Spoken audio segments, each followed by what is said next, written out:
ipagmamayabang kasi wala naman akong ipagmamayabang. Simpleng-simple lang po yung buhay namin dito.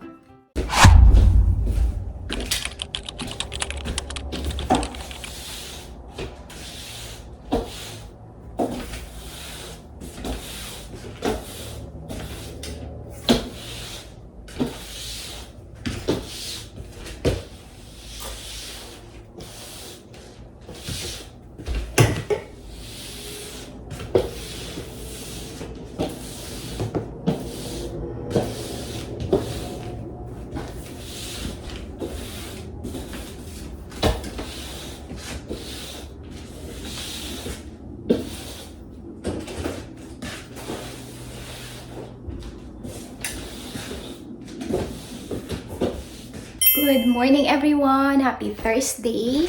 So today is the 24th of October and yun nga, Thursday ngayon. And kami lang dito ngayon ni Zaira. Very happy ang inyong sisi and friend kasi sumweldo na tayo sa ating sa ating trabaho dito sa US. And ayun, okay naman siya. Hindi siya sobrang laki ha kasi nga part-time lang ako, pero sobrang happy ko kasi nga, 'di ba? Yun yung akin talagang unang trabaho dito from Upwork. Sa Upwork kasi pwede ka, may option doon kung gusto mo, kung kailan mo gustong kunin yung sweldo mo. Pwede siyang every week, pwede every 2 weeks. So nasa sa'yo yun. Magsiset ka kasi ng amount doon. Kunwari, umabot na sa gantong amount, doon lang mag-automatic na direct deposit doon sa iyong bank account. Pwede rin naman na after a week, pwede mo na siyang automatically nakunin. So, ganun siya. Yung lang hindi kagandahan doon, downside ng sa Upwork, meron silang 10% na service fee. So, kung magkano yung na-earn mo, meron silang cut na 10%. Plus, merong mga tax pa na kung ano-ano. And since 1099 job siya, hindi pa bawas doon ang, anong tawag dito? Yung federal tax. Hindi pa rin pala kasama yung state tax. Meron lang state sales tax. Hindi ko alam kung para saan pa yun. So, anyway, ayun, sumeldo na tayo. And super happy ako. So, please congratulate me.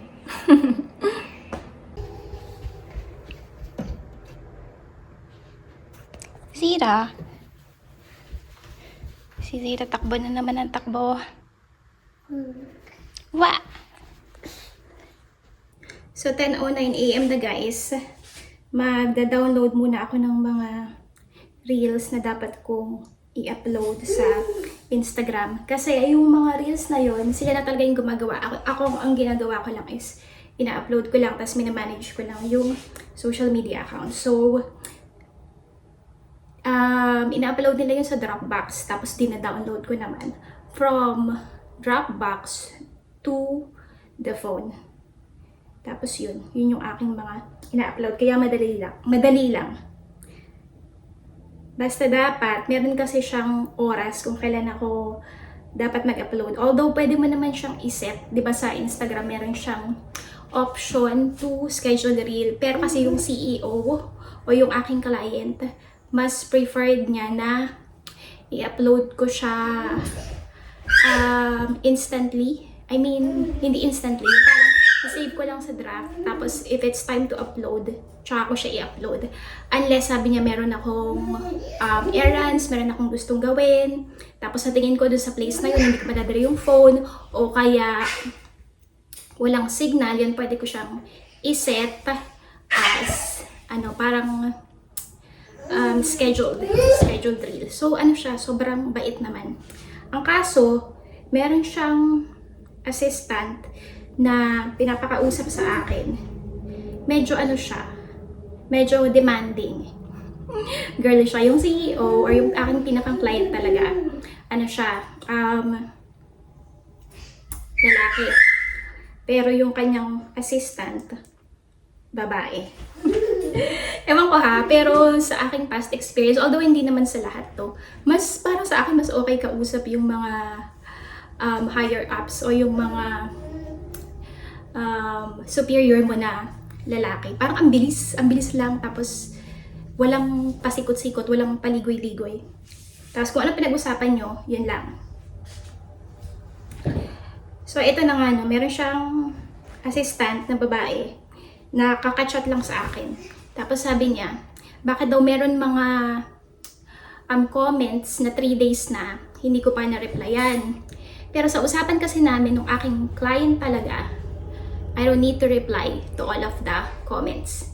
It depends sa akin kung ano yung mga gusto kong replyan. Hindi ko siya kailangan gawin everyday. So, depende sa akin. So, sabi ko dun sa kanyang assistant, I'm under the impression that I don't need to reply to every comments in the Instagram or in the post, on the post, whatever. Siyempre, mas madaling mag-English pagka-type na kaysa impromptu na nagsasalita dahil hindi ko naman, anong tawag dito? First language ng English. Anyway, so yun ang sinabi ko sa kanya. I'm under the impression that I need to reply to every comments on the post in Instagram. Tapos, sabi ko, per our conversation with my client, with the CEO, I can use my sole discretion. What comments would I want to reply with? Parang something like that. Tapos, sabi ko rin, maybe we need to revisit the contract and we need to talk about more, or maybe you need to coordinate with my client to confirm what we talked about during the contract signing. Kasi ano siya, parang ang gusto niyang palabasin is, meron ditong parang 3 days na daw hindi ko pa nire-replyan, dapat nire-replyan ko, which is in fact hindi naman ganun yung aming usapan ng aking mismo client talaga. And dun sa mga gustong mag-try or mag-freelancing, hindi lang sa Upwork, kasi marami namang platforms para makakuha kayo ng client, make sure na kung ano yung pinirmahan ninyo sa kontrata at kung ano yung pinag-usapan ninyo ng inyong client, yun lang yung gagawin nyo. And huwag kayong matakot na mag-say no kung hindi naman talaga yun kasama doon sa kontrata. And if ever they would insist, you have to ask for additional pay. So, sa akin naman kasi walang problema kung gusto nilang gawin ko yun, edi fine. Basta dadagdag yun sa hours ko. Kasi per hour yung etong client na to is per hour, hindi siya fixed price. So, mahirap yun kasi pagka fixed price. So, pagka fixed price, tapos nagpadagdag sila ng padagdag ng gagawin nyo, yun, kailangan yun talaga makipag-coordinate kay client. Unlike sa akin na per hour, kung nagpadagdag sila ng padagdag, edi magdadagdag at magdadagdag din ako ng hours ko. So, ganun. Ayoko lang kasi yung talagang makonsume lahat ng oras ko para lang mag-manage ng social media account. Kasi syempre, di ba, talagang dapat ang priority is si Zira. So, ayun. Na-share ko lang sa inyo, and especially dun sa mga gustong mag-try na maging freelancer kagaya ko. So, yun. Huwag kayong matakot na mag-say no sa inyong client kung may mga additional task. And ask for additional pay kung talagang gusto nilang gawin mo yun. Sa atin kasi, di ba, parang sa Pilipinas, hindi naman sa Pilipinas, parang instinct natin sa ating mga Pinoy, no, karamihan, na pagka may pinagawa sa'yo, di ka magre-reklamo, sige lang, go, gawa ka lang ng gawa. So, pagka freelancer ka, dahil habak mo ang oras mo, at ikaw ang parang business siya, dapat talaga mag-stick kayo dun sa inyong pinag-usapan. Kasi kayo din naman yung palo, kayo din yung mamumroblema pagka tinanggap nyo lang ang tinanggap and then hindi nyo pala kaya, then hindi nyo na-provide yung gusto nila. Diba? Magiging hindi maganda yung feedback nila sa inyo. And then, at the same time, mas stress pa kayo. So, yun ang dapat nating iwasan. Kunin ko yung aking mga nilabhan dito sa baba. Si Zira andun, nanonood siya. Ito na yung parang pangatlong araw na hindi ganun kalamig. Actually, hindi talaga siya malamig. Kaya wala tayong pa-jacket ngayon. Cardigans lang. Kasi sleeveless yung nasa loob nito. Hindi ko pa rin nalilinisan itong aming stairs.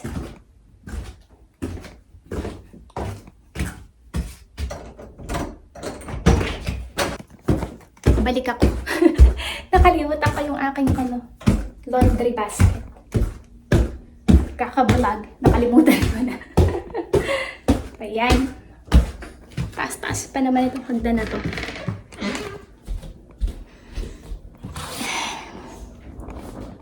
Yan. Tapos yung ilaw doon sa aming laundry area. Sira. Di pa napalitan ni Mister.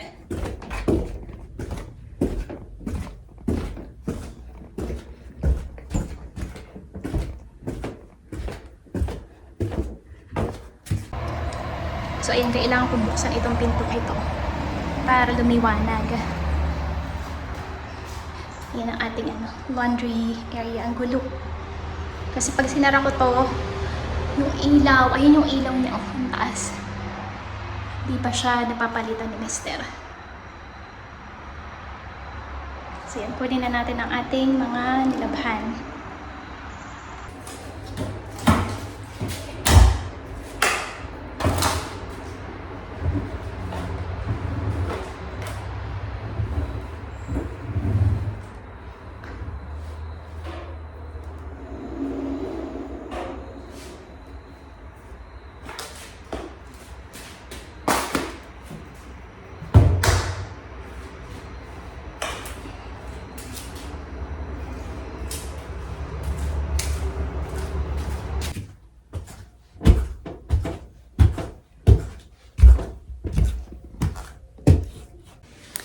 Ayan. Tapos, ibababa ko ulit yung aking mga ibang labahin dito.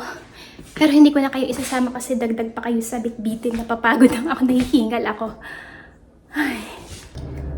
Hugas naman ako ngayon ng mga feeding bottles ni Zira. Nakalimutan ko na tuloy maghugas. Ito yung talagang una kong ginagawa. Kasi nga, parang hindi mababad yung milk. Kasi nakalimutan ko kasi nga, nauna ko yung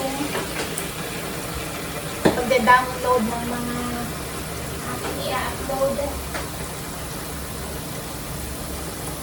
Pero kunti lang naman ito, 2 piraso lang. Saka itong kanyang pacifier. Hanggang ngayon hindi pa rin na-stop ni Zayda ang pacifier. Basta merong parang time na hindi na siya masyado nagpa-pacifier. Tapos bumalik na naman. Kayo ba mga mommies dyan? Yung mga babies nyo, nag-pacifier din ba? Ano yung ginawa nyo para ma-stop yung paggamit nila nito?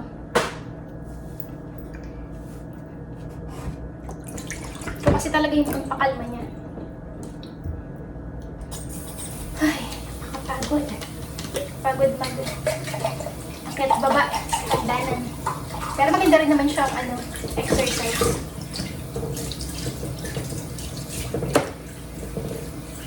Maganda yung pa nito sa labas. Kaya lang biglang kumukulimlim. Tapos ang ganda na ng mga dahon dito sa aming yard. Ito yung kapitbahay namin. Nilinis nila yung parang tunnel doon. Sabi ko nga kay Mister, meron kasi silang magandang pan doon. Kung pwede kaya ako pumunta doon, kami ni Zayda. Sabi ni Mister, pa-trespassing kayo dyan.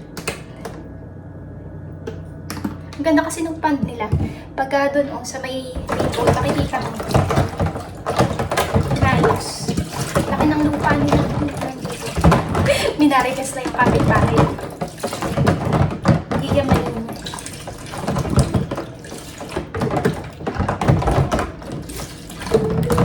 Tapos, akala ko, sabi ko, kay Mister kahapon, ano kaya, pinutol kaya nila yung mga sanga ng puno dito kasi nag-clear. Kaya kitang-kita mo na yung, hindi naman kitang-kita, mas kita mo na yung kanilang looban. Kasi hindi naman talaga din dito gusto yung bakod-bakod. Or, meron ka pa na panood. Si baby umiiyak. Wait lang. So, ayun, meron ako napanood sa Facebook. Sabi niya, na meron daw talagang mga specific places dito sa US na hindi ka pwedeng magbakod meron din naman na pwede. Hindi ko alam kung meron nga ba talaga. Si Mister nga, dito sa aming kapitbahay dito, yung may bakod sila. Sabi niya, bakit kaya sila naglagay ng ng fence? Kasi nga yung aking mga in-laws doon, walang fence. Kami rin, wala din kaming fence. Itong fence dito, para yan dun sa fence yan ng daycare. Kasi nga, syempre daycare sila. Tapos sabi ko sa kanya, yung isang kapitbahay namin, wala silang fence. Kaya lang nagmukhang may fence kasi nga yung fence nung daycare, tapos yung fence naman nung kabilang bahay. So parang nagmukha na siyang may fence. So ayun, pero itong malaking property dito, yung may pond, wala. Ito lang mga pinakang naging kanilang tawag dyan? Harang namin, parang division, is itong mga puno. So, ayun. Mahal din kasi daw magpa-bakod dito, no? Hindi ko alam. Kasi wala naman kaming bakod. So, wait lang. Okay. Nawawala na ako sa aking Tapos ito, mag-ano ako.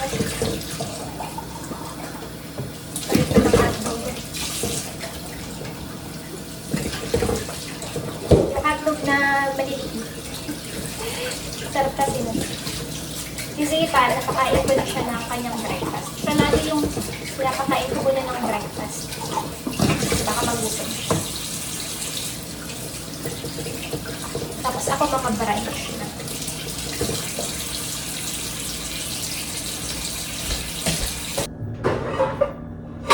Magprito na ako ng dogs.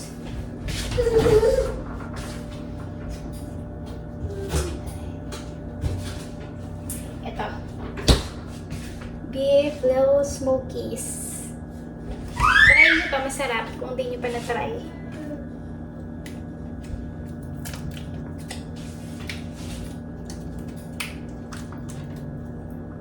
Tapos kanina, si Mister tumawag.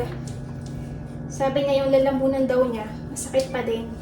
Sabi ko nga sa kanya, dapat kasi nung day off mo, since mahaba naman ang day off mo, nagpunta na tayo ng doktor. Kasi inaaya ko na siyang pumunta ng doktor para nga ma-check yung kanyang throat and ang kanyang lungs para mabigyan siya ng tamang gamot. Kasi yung ginamit niyang pang-relieve ng pain ng kanyang throat is yung dala ko pa from the Philippines, yung Camilosan. Effective kasi yun, pero sa kanya hindi, hindi ko buksan. Hindi na tanggal. Hanggang ngayon daw masakit pa rin. Pero yung kanyang fever, nawala naman na. Tapos sabi niya, pagbalik niya from work, at ganun pa rin yung nararamdaman niya, pumunta na kami ng doktor. Tamad kasi yung pumunta ng doktor. Kabaliktaran ko naman sa Pilipinas ako. Talagang every time na kahit konting lang, since meron naman akong health card noon, punta talaga ako ng doktor. Mga doktor nga, nagsasawa na sa akin. Wait nga, buksan ko nga ito. Pakahirap naman buksan. Ayan, nabuksan ko, nalagay ko na lang siya dito. Eh, light takip. Okay, hindi pa pala ito na-on. Ayan. Sabaw-sabaw ko ngayon na stress kasi ako dun sa assistant ng aking client eh. Eh, tapos may isa pa pala ko sa inyong ichichika. Ano ito? Reklamo vlog. Daming reklamo sa buhay. Merong isa dito tayong viewer. I don't know kung nakasubscribe siya. Pero mga comment niya is negative. Hindi magaganda. Hindi na siya makikita kasi hinipe ko na siya sa channel. Kumbaga, I already English pa kasi. Na-hide ko na yung username sa channel. So, whenever na magko-comment siya, hindi ko na makikita. Hindi ko na rin. Ewan ko kung makikita ko pa. So, kung andyan ka pa at kung mapapanood mo pa itong video na to, dahil hindi mo gusto yung mga content ko, sige, ikaw ang i-content ko. Hindi ko alam kung ano ba problema niya. English siya English siya mag-comment. So, hindi ko alam kung naiintindihan niya ba yung mga sinasabi ko or what, pero most probably yes, kasi nakakapag-comment siya eh. So, yung una niyang comment is doon. Actually, 3 lang naman yung natatandaan kong comment niya. Yung una, nag-reply pa nga ako sa kanya. Sabi ko, I agree po.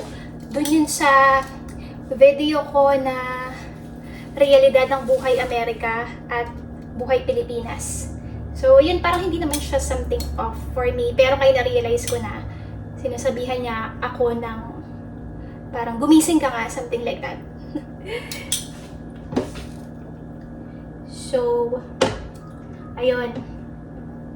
Tapos, recently, nagpo-post ako sa community post.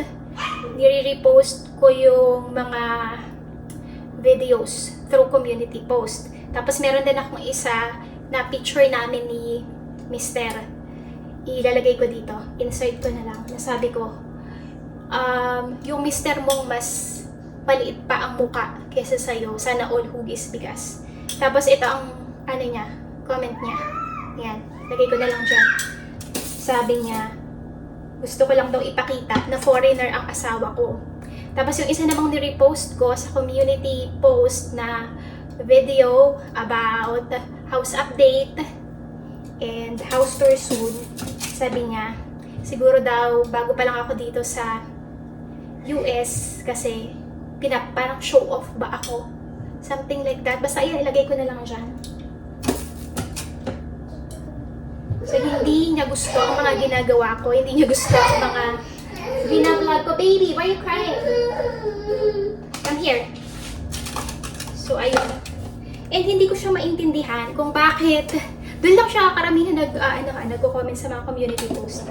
Kung bakit hindi naman niya pala gusto yung aking mga videos, and for her or him, hindi ko kasi mas distinguish kung ano ang kanyang gender kasi yung kanyang username is hindi mo malalaman kung babae ba or lalaki.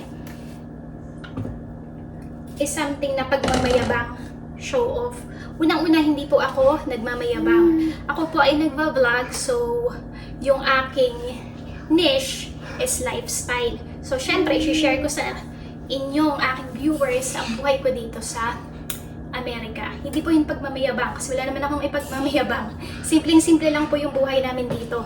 And again, kung hindi kayo masaya or hindi siya masaya sa napapanood niya, bakit, di ba, patuloy ka pa rin nanonood? Siguro yung iba sa inyo sasabihin, okay lang yan. Since nagva-vlog ka, dapat open ka sa mga ganyang nang babash. Okay naman sa akin, pero nagva-vlog ako hindi para ma-stress at hindi para mag-deal sa mga toxic na tao. Natotoxican na ako sa kanya. Yung una, sige, okay lang. Pero since dumadami na yung mga comment niya na hindi ko gusto, kaya hinide ko na siya dito sa aking channel. So I don't know kung makapanood pa rin siya. Kung makapanood ka pa rin, ayan na. Ikaw na ang aking content dahil ayaw mo na ang aking mga content. Diba? Bakit ka magsasayang ng panahon na manood at mag-comment sa isang video na hindi mo naman gusto? Diba? Gusto ko positive lang dito sa aking channel. Kasi diba, kung napanood niyo yung isa kong video, I was diagnosed with GAD, which is Generalized Anxiety Disorder. Nagkakaroon din ako ng mga panic attack. So, inaalagaan ko yung aking mental health. Nag-vlog ako for my family. Ilang beses ko na yun na-mention para, diba, ma-feel nila nakasama rin nila kami ni Zaira. And then, at the same time, syempre, magka-extra income. Pero, mas mahalaga sa akin ang aking peace of mind at ang aking mental health. So, kung sa tingin ko, itong user na to or itong viewer na to is toxic na, then, syempre, tanggalin natin yan sa buhay natin. Mas importante sa akin yan kesa yung view na i-add niya sa aking video.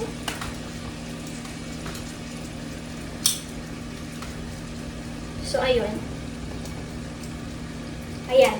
Dahil sa... oh my God! Dahil sa aking kainis, na-prito ko na tuloy lahat ng hotdog. Paano kaya ubusin lahat ito? Ano ba yan? Ay, nakakaloka. Ubusin. So, yan ang aking breakfast, lunch, at dinner. Diba, baby? Nakakaloka siya. Nakakaloka siya. So, yun kung sino ka man at mapapanood mo pa rin yung video. Diba, kung hindi mo siya gusto ang aking mga vlog, hanap ka ng video na magpapasaya sa'yo. And huwag mong... Ang tawag dito. Ay, naku, baby, ang bigat mo. Wanna watch Miss Rachel? Huwag mong spread ang iyong negativity sa aking channel. Hindi yan open dito or hindi yan accepted sa aking channel.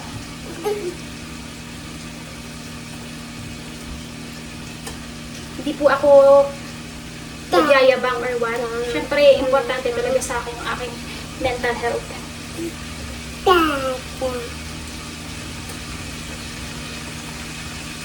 Diba kung kapalit nun is may sasabihin ng iba, dagdag views din yan, ano din yan, ganyan. Well, mas importante sa akin na masaya ako at ayokong makipag-deal sa mga ganyang klaseng tao.